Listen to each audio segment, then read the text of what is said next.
Bonjour à tous et aujourd'hui on va parler d'œuvres cinématographiques qui se considèrent être des œuvres féministes. Je vais surtout m'attarder sur la série Miss Hulk et le film Prey. Mais avant de revenir sur ces œuvres, je voulais faire une petite aparté avant tout sur les livres et revenir avec vous sur une discussion que j'avais eue avec une amie qui déclarait que pour elle Tolkien était sexiste. Chose avec laquelle je n'étais pas forcément d'accord. Le premier argument de mon ami était que Tolkien est un catholique conservateur. Et dans les années 50, la place de la femme n'était pas ce qu'elle est aujourd'hui. Deuxième argument était qu'il y avait énormément de personnages masculins dans ses œuvres et très peu de personnages féminins avec seulement, par exemple, Éowyn. Et elle considérait que Arwen était un peu un cliché de la femme qui ne faisait rien en attendant que l'homme revienne de la guerre. Et c'est en fait une accusation que je trouve un peu délicate. Déjà, c'est quelque chose qu'on fait énormément dans notre société et je pense qu'il faut plus trop qu'on fasse, c'est qu'on a tendance à tout de suite attaquer les hommes et pas les idées. Par exemple, si tu fais un papier pour m'expliquer à quel point les catholiques conservateurs au Royaume-Uni dans les années 1950 avaient une vision de la femme détestable, je serais sûrement d'accord avec toi et ça m'intéresserait beaucoup.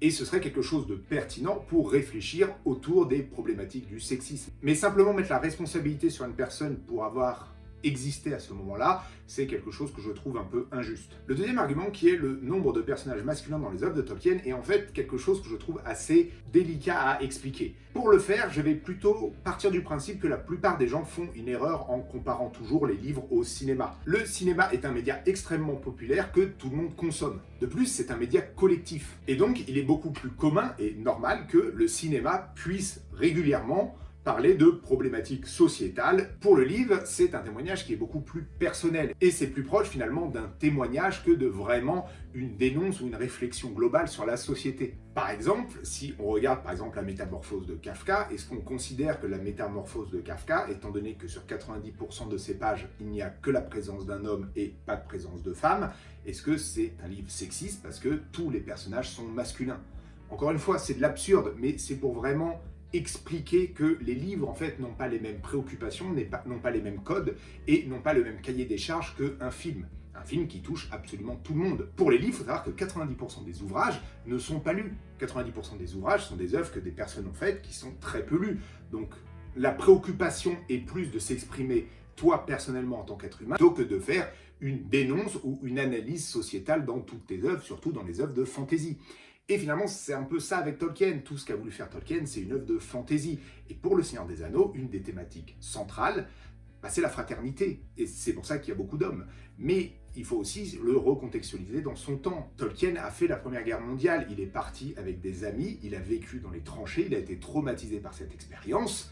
Et il a perdu beaucoup de proches là-bas. Donc lorsque on étudie ça sous cet angle-là, même si encore une fois ce n'est que de l'interprétation et que des hypothèses, on peut comprendre pourquoi dans Le Seigneur des Anneaux, la thématique de la fraternité est aussi importante. Et autre chose pour le personnage d'Arwen, oui, aujourd'hui, quand on connaît les codes et l'évolution de la société, c'est choquant de voir finalement un personnage comme Arwen qui va juste attendre le retour de l'homme qui va combattre, ici Aragorn. Mais si on replonge ça dans l'univers de Tolkien, c'est exactement ce qu'il a connu avec sa femme. Il a épousé sa femme très peu de temps avant de partir à la Première Guerre mondiale. Et imaginez que la romance d'Arwen et d'Aragorn soit inspirée de la vie de Tolkien, ce n'est plus aussi choquant que ça. C'est Tolkien qui finalement dépeint les reflets de sa société. Et c'est encore une fois ce que j'ai dit, si on fait un papier, si on fait une recherche pour exprimer combien les années 1950 étaient une période extrêmement sexiste, c'est quelque chose de pertinent. Mais tu vas prendre un individu et que tu vas dire qu'il est sexiste, je trouve que ce n'est pas le bon moyen de réfléchir sur la problématique. Tolkien, tout ce qu'il a fait, c'est écrire de la fantaisie. C'est sûr que tu vas écrire un doctorat sur le féminisme, sur le sexisme, ça sert à rien de citer Le Seigneur des Anneaux, ça n'apporte rien. Même si le personnage d'Éowyn est un personnage que je trouve très intéressant, Tolkien n'est pas une œuvre qui fait avancer le combat féministe ou le combat sexiste. Ça reste quelqu'un qui a juste écrit de la fantaisie, qui est pertinent pour avoir écrit une œuvre de fantaisie incroyable, mais ça s'arrête là. C'est déjà pas mal. Et c'est déjà pas mal ce qu'il a fait, Tolkien, on va pas se mentir. Mais c'est quelque chose qui va mettre assez de mal à l'aise, surtout dans la société d'aujourd'hui, où on va souvent avoir tendance à attaquer les hommes, les humains, les hommes, les femmes, plutôt que des idées. on combat les idées, on respecte les humains. Parce que dans la littérature, comme je l'ai dit, c'est quelque chose de très individuel. Je vais revenir sur l'auteur du Witcher. Je vous mets son nom quelque part parce que je n'ai pas réussi à le retenir. Lorsque l'adaptation de Netflix est arrivée, donc on a eu comme d'hab les remarques assez lourdes des anti-wokismes qui s'indignaient qu'il y ait des personnes de couleur dans la série, mais de l'autre côté, on a eu des personnes qui ont répondu en disant cet auteur est raciste parce qu'il n'a pas mis de personnes noires. Et c'est autre chose que je trouve important. La littérature, c'est vraiment un témoignage. C'est-à-dire que ce qui va t'influencer, c'est les gens qui t'ont entouré, les gens que tu as connus, les héros que tu as connus, et ça dépeint seulement ton entourage. Pour ma part, dans mes livres, il y a de la diversité, non pas parce que j'ai envie de respecter un quota, mais simplement parce que j'ai grandi avec de la diversité. Et pour vous donner une petite représentation, exiger d'un livre, d'une œuvre littéraire qu'elle respecte les mêmes codes que le cinéma, c'est comme si je vous dis, prenez une feuille blanche, mettez toutes les personnes que vous connaissez dans votre vie, et si vous n'avez pas la répartition exacte de blanc, noir, arabe, vous êtes raciste. Si vous n'avez pas la répartition de juifs, musulmans, chrétiens, vous êtes islamophobe ou antisémite. Si vous n'avez pas autant d'amis homosexuels que hétéros, vous êtes homophobe. On écrit quelque chose de personnel, on fait un témoignage personnel et on est influencé par notre entourage. Et il y a des grandes chances, si tu es blanc, que la plupart des gens qui t'entourent, y compris ta famille, soient blanches. Il y a des grandes chances, si tu es noir, que la plupart des gens qui t'entourent, dont ta famille, soient noirs. Donc, voilà, c'est juste, ne faisons pas le raccourci de, il y a une idéologie au cinéma qui se développe, il faut l'appliquer un peu de manière bête et méchante au livre, parce que par exemple, si je vous donne l'exemple de l'auteur du Witcher, on lui a reproché de ne pas avoir mis de personnages noirs. Alors, moi, j'ai eu la chance d'aller en Pologne quand j'étais gamin, avec ma classe, alors, classe de banlieue parisienne, beaucoup de diversité. Et on arrivait en Pologne et il n'y avait que des blancs. On avait même un petit jeu avec 4 ou 5 potes, c'était le pari, le premier qui trouve un Polonais qui n'est pas blanc, gagne un grec. C'était une activité de cohésion, on était jeunes et cons aussi. Et la triste réalité, c'est qu'on a réussi à en trouver un. Et cette personne de couleur qu'on a trouvée, elle a directement accusé un de mes potes arabes d'avoir volé quelque chose. Ouais. Tu cherches de la diversité, tu trouves du racisme, c'est assez déprimant. Mais quoi qu'il en soit, les Polonais sont blancs. Et donc dire que l'auteur de Witcher, qui a écrit ses livres en 1986, aurait dû prévoir que le Witcher allait être adapté en jeu vidéo en 2007 et être un énorme succès. Et il aurait dû aussi prévoir que les Américains, Netflix, allaient adapter ses livres en série et que ça allait être dans une mentalité de mettre en avant les diversités américaines. Donc le mec devait avoir une prévision de 33 ans pour savoir quel livre il aurait dû écrire pour accepter les diversités américaines, qui ne sont même pas celles de son pays. Parce qu'encore une fois, les diversités et tout ce questionnement de mettre en avant les diversités, c'est une question qui se pose au niveau national. Et maintenant, je vais vous parler des œuvres de Prey et de Miss Hulk. Alors, Miss Hulk, ça reste du Marvel, donc j'ai quand même apprécié. Je trouvais que l'actrice était très douée et j'aimais beaucoup sa performance. Prey, par contre, est un des rares films, voire le seul film où je n'ai vraiment pas aimé le film, en fait. Et pour critiquer ces œuvres et ces films, je vais faire sous 3 axes. Le premier axe, c'est parler des héroïnes principales. Le deuxième axe, c'est de parler des antagonistes et de l'ambiance dans laquelle on est. Et le troisième axe, ce sera vraiment de taper sur Hollywood et Disney. Alors, dans Prey, il y a quelque chose que je trouve qui est très déplaisant. Je n'aime pas du tout l'héroïne principale. Alors après, le film, en fait, a quand même un gros défaut, c'est que absolument tout être humain est détestable. L'héroïne est le troisième personnage que je préfère dans le film. C'est quand même le podium, mais c'est vraiment que tout le monde est détestable. Son frère est à peu près sympa, mais c'est surtout que tu es dans un film Predator et la personne que tu préfères, c'est le Predator. Ça veut dire que tu veux qu'il gagne à la fin, et malheureusement, il perd, et sa fin, elle est même pas épique, quoi. C'est assez triste, sa mort. Bref, là, je m'égare. Le problème que j'ai avec le personnage, c'est que c'est un personnage qui va être décrit dans une société extrêmement misogyne. Par rapport à ça, on va suivre l'héroïne qui a pour but de devenir une chasseuse, qui est quelque chose de très prestigieux. C'est finalement une situation qui pourrait être intéressante. Le problème, c'est que le personnage ressent que des émotions qui ne sont pas communicatives. Qu'est-ce que ça veut dire? C'est-à-dire qu'elle évolue dans une société hyper misogyne et ils ne se sont pas cassés la tête. Tout le monde est détestable, c'est des misogynes hyper nauséabondes, insupportables. Et tu peux comprendre pourquoi elle est dans le mépris, pourquoi elle est dans la condescendance. Et le fait que le personnage ressente ces émotions n'est pas quelque chose qui est choquant quand tu vois l'atmosphère dans laquelle elle évolue. Le problème, c'est que ce sont des émotions très difficiles à communiquer. Quand tu es au cinéma, tu vas essayer de communiquer des émotions qui sont de la tristesse, qui sont de la détresse, qui sont de la joie. Mais le mépris, c'est quelque chose de compliqué à ressentir. On peut le ressentir nous-mêmes, mais voir notre personnage principal être grosso modo porté par l'apathie, la condescendance et le mépris, même si c'est justifié quand tu vois la situation dans laquelle elle est, c'est dur de t'attacher à ce personnage. Donc c'est la première chose, tu ne t'attaches pas au personnage principal. Ce qui n'est pas du tout le cas dans Miss Hulk. Moi, je aime beaucoup de personnages de Miss Hulk. J'aurais pas du tout traité l'histoire de cette manière-là, c'est-à-dire que pour moi, Miss Hulk, j'aurais fait plutôt dans l'autre sens. De ce que j'attends, de ce que je connais de Miss Hulk et ce que je trouve pertinent dans Miss Hulk, c'est quelque chose qui est souvent utilisé dans les comics pour choses, dans les 4 fantastiques, c'est le rapport au corps. Et dans Miss Hulk, même si c'est intéressant la direction qu'ils ont prise, moi j'aurais fait complètement l'inverse. C'est-à-dire que Miss Hulk, en super-héros, elle est censée être monstrueuse, entre guillemets, être un Hulk. Et là, ils ont fait l'inverse. Ils ont dit que c'était Jen, donc l'humaine qui était pas bien dans sa peau, qui avait pas beaucoup de succès. Et par contre, dès qu'elle était en super-héros, c'était la belle gosse, tous les garçons étaient à fond sur elle, etc. Moi, j'aurais fait dans l'autre sens, finalement. Après, décision artistique, ça me va. Donc, moi, Miss Hulk, là-dessus, je n'ai pas trop de problème. Par contre, là où j'ai un gros problème pour les deux, et c'est quelque chose, en fait, qui va être très important à comprendre pour la suite, c'est que nos 2 héroïnes n'ont absolument aucune motivation. C'est-à-dire que d'emprès, la motivation, c'est pourquoi veut-elle être chasseuse? Parce qu'on m'a dit que je ne pourrais pas l'être. Ça, c'est sa raison. Et c'est une horrible raison de faire.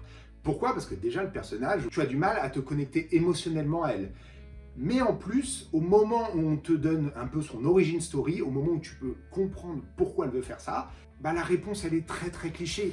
Et même au-delà de ça, toute personne qui a vécu quelque chose dans sa vie, toute personne qui est arrivée à un point « je veux réussir pour vous prouver que je pouvais le faire », il avait une motivation avant ça. Si je vous dis que je me suis mis à écrire parce que je n'avais pas l'impression d'avoir d'autre choix pour m'exprimer, on dit souvent que l'art est utilisé pour exprimer ce que les mots ne peuvent pas. Moi, j'ai eu l'impression que l'art me permet d'exprimer ce que les autres ne voulaient pas entendre. Et pour combattre mes traumas, pour combattre le tabou que j'avais l'impression qu'on m'imposait, je n'ai trouvé que la littérature pour trouver le compromis parfait, pour sublimer absolument tous mes traumas et mes difficultés.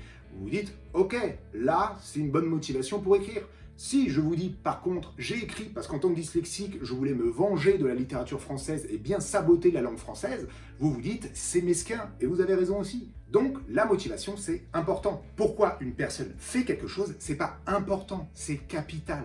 C'est la première chose que tu dois savoir si tu veux donner une certaine aura à ton personnage. Et pour Miss Hulk, c'est un peu pareil. Elle veut faire son métier, elle ne veut pas être super-héroïne. Ça me va. Au moment où on lui demande pourquoi elle veut faire son métier, pourquoi c'est important pour elle d'avocat, on lui demande jamais en fait. Et on le sait jamais. Et c'est ça qui est problématique.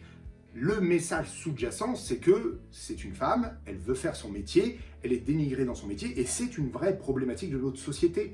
Mais encore une fois, je dois être connecté émotionnellement avec elle. Mais sur un des sujets centraux de la série, on ne développe pas ça. Et c'est pas très long à développer en fait. C'est surtout ça qui est étonnant, c'est que c'est pas très long à développer. J'ai une amie qui est avocate et en 2 minutes, elle m'a expliqué pourquoi son métier était important. Et pourquoi malgré toutes les difficultés qu'elle enchaînait, elle continuait à vouloir se projeter dans cette profession. Et ça a duré 2 minutes. Et c'était quand même extrêmement pertinent. Et c'est ce qui manque encore dans Miss Hulk.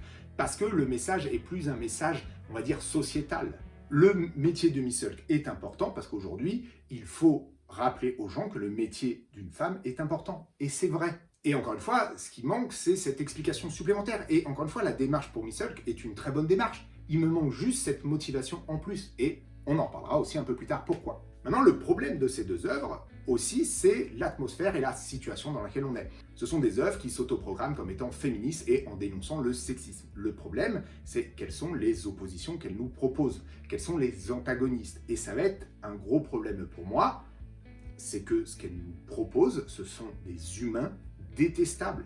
Et je le dis honnêtement, c'est des misogynes extrêmement clichés qui sont très nauséabondes et très difficiles à regarder. Et c'est quelque chose, je trouve, qui est un peu dommage. Surtout que pour beaucoup de ces œuvres, et je vais rajouter surtout Captain Marvel et Wonder Woman, 1900, je sais plus combien, c'est dans les années 80, les 2 œuvres sont dans les années 80, mais que ce soit ces œuvres-là ou près, on te dénonce un sexisme, mais pour diminuer la force du message, on te met dans un temps qui était ancien. C'est-à-dire que les gens ne vont pas vraiment être marqués avec ça parce que tu vas dénoncer du sexisme et du féminisme qui existait dans les années 80 ou apparemment à l'époque des Amérindiens.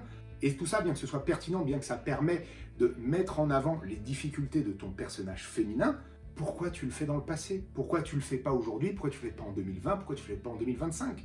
Et même par rapport à ça, la plupart des antagonistes que tu proposes, ce sont des déchets humains. Dans Miss Hulk, les méchants, c'est des gens qui voient une femme avoir des super pouvoirs et ils trouvent ça scandaleux qu'une femme ait des super pouvoirs et donc, ils deviennent méchants. Bon, pour Miss Hulk, pour le coup, en faisant la vidéo, en me tournant là en ce moment, j'ai réalisé que finalement la dénonce était peut-être plus faite sur justement les gens sur internet qui, pour les mêmes raisons, dès qu'un film avec des personnages féminins sort, vont faire tout un sketch en disant c'est n'importe quoi, c'est ceci, la fameuse théorie des strong female characters, qui est quelque chose que je trouve complètement aberrant. Donc c'est une critique qui reste entendable, mais je trouve moins pertinente et moins bien amenée. Et pour comparer, je vais vous parler d'un personnage féminin que j'apprécie beaucoup, qui est, roulement de tambour, Éowyn, personnage du Seigneur des Anneaux. On ne s'y attendait pas. Donc Éowyn est un personnage que j'apprécie, évidemment, et c'est un personnage qui va être extrêmement pertinent pour montrer son combat contre justement le sexisme qui existe dans l'univers du Seigneur des Anneaux. Je trouve que le personnage d'Éowyn représente un combat contre le sexisme qui est beaucoup plus pertinent que ce que nous est amené dans les films tels que Prey, Captain Marvel ou Miss Hulk. Parce que le personnage d'Éowyn a des motivations. Le personnage d'Éowyn, dans un monde du Seigneur des Anneaux où on met en avant la bravoure et l'héroïsme, Éowyn, elle veut également cela. Elle veut combattre. Elle ne veut pas être laissée derrière pendant que d'autres personnes contrôlent son destin. Évidemment, il faut se mettre dans la mentalité du Seigneur des Anneaux où on met beaucoup en avant des valeurs d'héroïsme et de courage, mais c'est quelque chose qui est entendable. Et ses aspirations sont refusées par son oncle, le roi Théoden, et moquées par son frère, Éomer. Éowyn, face à ce refus constant de la laisser s'exprimer sur le champ de bataille, va finalement prendre les armes et combattre sur le champ de Pelennor avec bravoure et accomplir quand même des choses incroyables. Et ce qui est pertinent avec le personnage d'Éowyn, le sexisme qu'elle subit, lui est infligé par des gens qui l'aiment. Et dans le Seigneur des Anneaux, on montre à de nombreuses reprises que Théoden et Éomer aiment Éowyn. Et qu'ils le font dans leur société, dans leur mentalité, pour la protéger, sans se soucier réellement de ce qu'elle veut réellement. Et je trouve que c'est un récit qui permet aujourd'hui de traiter le sexisme comme ce qu'il est également dans notre société. C'est quelque chose qui existe dans le cœur de chaque homme et de chaque femme, et que l'on applique continuellement de manière assez inconsciente. Le combat du sexisme et du féminisme sont des combats qui sont sociétals et pas uniquement en se focalisant sur des individus. Et lorsqu'on regarde les œuvres comme Prey ou Miss Hulk, on te dépeint des misogynes insupportables, détestables, comme je dis, des déchets humains, et il y en aura toujours dans notre société. Il y aura toujours des gens qui vont insulter des femmes dans la rue, il y aura toujours des gens qui vont avoir des commentaires désobligeants sur Internet et qui vont faire du harcèlement, et c'est détestable et il faut le condamner. Mais il y a aussi une réflexion à avoir sur le fait que ce soit un travail sociétal et que c'est présent en chacun de nous, chaque homme et chaque femme. Et là, on va passer à l'attaque. Alors, on va passer à l'attaque sur Hollywood, sur Disney, sur toutes les maisons de production cinématographique. Parce que des œuvres comme Miss Hulk, Captain Marvel ou même The Marvels, j'ai pas mal apprécié. Ça reste du Marvel et c'est pas d'une excellente qualité, mais ça reste qu'un film. Prey, pour le coup, j'ai moins aimé, mais pareil, ça reste qu'un film. Mais ce qui m'agace le plus, c'est la communication qui est faite autour. C'est-à-dire que tu sors ton film, tu veux faire un film avec des super-héroïnes féminines, très bien, fais-le. Et comme je l'ai dit, moi je les ai regardés. Par contre, quand tu commences à agiter partout que c'est le film qui est hyper féministe, c'est le film qui transmet des vraies valeurs, etc. Là, ça m'agace un peu. Ça m'agace un peu parce que l'écriture est bâclée.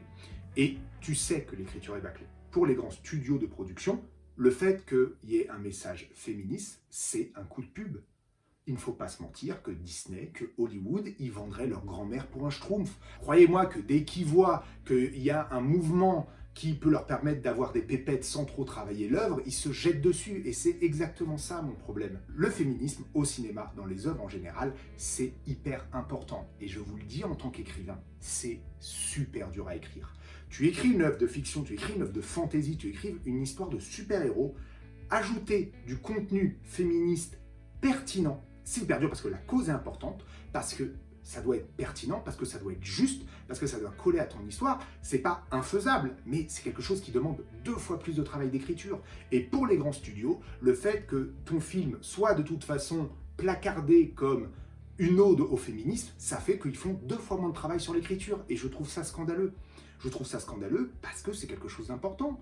Parce que justement, tu fais ces films pour des jeunes filles qui vont devoir s'émerveiller devant des super-héroïnes. Et tu fais un travail très médiocre. Et tu le fais consciemment. Mais surtout, même si je suis en colère contre les studios de production, encore une fois, c'est ce que je dis depuis le début. On doit combattre des idées. Et pour moi, les idées véhiculées par Disney, par les maisons de production, sont néfastes. Parce qu'elles s'autoproclament comme féministes, ce qui n'est pas vrai. Car si vous l'étiez vraiment, vous mettrez 2 fois plus de travail dans l'écriture que sur la communication ou sur la promotion de votre œuvre. Et par contre, ce que je veux vraiment souligner, c'est que les œuvres dont j'ai parlé, ce sont que des œuvres cinématographiques. Ça ne justifie pas le déferlement de haine, de propos misogynes qui se déchaînent sur Internet dès qu'il y a un film avec une héroïne féminine qui vous déplaît. Je pense que c'est une bonne chose que la fantaisie et même les œuvres d'action mettent en avant des personnages féminins, mettent en avant des héroïnes pour nos jeunes filles comme pour nos jeunes garçons,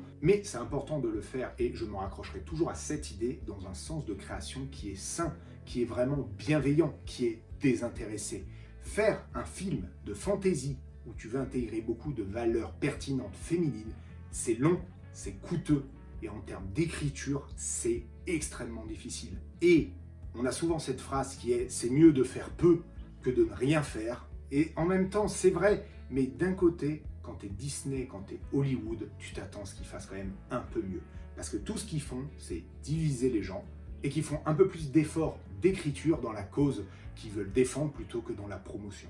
Merci à tous d'avoir suivi cette vidéo. S'il vous plaît, soyez respectueux dans les commentaires. En tout cas, moi je vous dis à la prochaine. Prenez soin de vous. Ciao. I wanna live, I'm cold inside. Give all I have just to feel alive. I fight to live, I fight to strive. One day I'll have what I want in